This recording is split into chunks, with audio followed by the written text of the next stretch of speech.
A very good morning to our lecturer, Dr. Rosia. My name is Yong Jin and my metric number is 217086. Today, I'll be presenting about the topic I/O management. So, this is the overview of my presentation. The first part of my presentation is about the I/O structure. The I/O structure is divided into two types, which are synchronous and asynchronous. So during synchronous mode, after I/O starts, the control will return to user program only upon the I/O completion. So it will wait the instruction idle until the next interrupt. So the wait loop will contain the memory access, and at most one I/O request is outstanding at the time. There is no simultaneous I/O processing. In a synchronous structure, after I/O starts, the control will return to user program without waiting for the I/O completion. There is a system call to request to the operating system to allow the user to wait for the I/O completion. The device status table will contain the entry for each of the I/O devices, indicating its type, address, and state. The operating system will also index into the I/O device table to determine the device status. Next, there are three types of I/O devices, which are human-readable, machine-readable, and communication.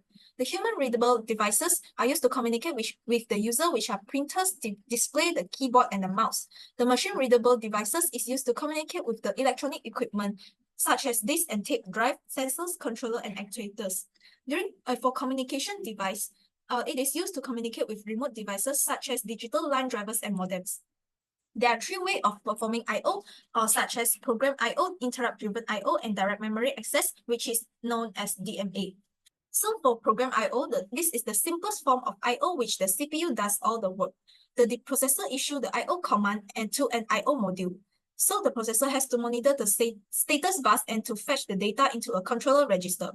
During the interrupt-driven I/O, when an I/O command is issued, there are two possibilities, which are non-blocking and blocking. In non-blocking, the processor will continue executing the instruction from the current process, and the I/O module will send an interrupt when it is done. During blocking, the processor will execute the instruction from the OS, which will put the current process in a block state and schedule another process. In direct memory access, the DMS modules will control the exchange of data between the main memory and the I/O device. The processor is interrupted only after the entire block has been transferred. Next, there are two design issues for I/O management, which are efficiency and generality. So most I/O devices are extremely slow compared to the main memory, and the I/O cannot keep up with processor speed, so the swapping is used. One of the design issue is generality, and it is desirable to handle all the I/O devices in uniform manner. It will also hide most of the details of device I/O in the lower level routines. So there are three types of I/O buffering reasons, which is cope with speed mismatch, provide adaptations for devices, and to support the copy semantics.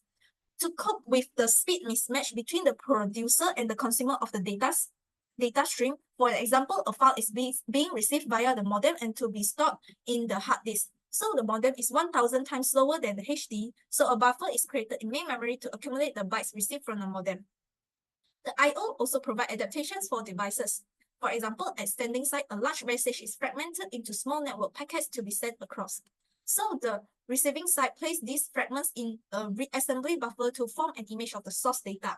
One of the reasons for I/O buffering is to support copy semantics. So the data written to this is guaranteed to be the version at the time of the system call. The write function of the system call copy the application of data into a kernel buffer before returning control.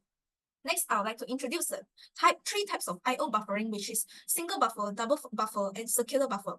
So let us take an example of I/O buffering in real life, which is when watching a YouTube video.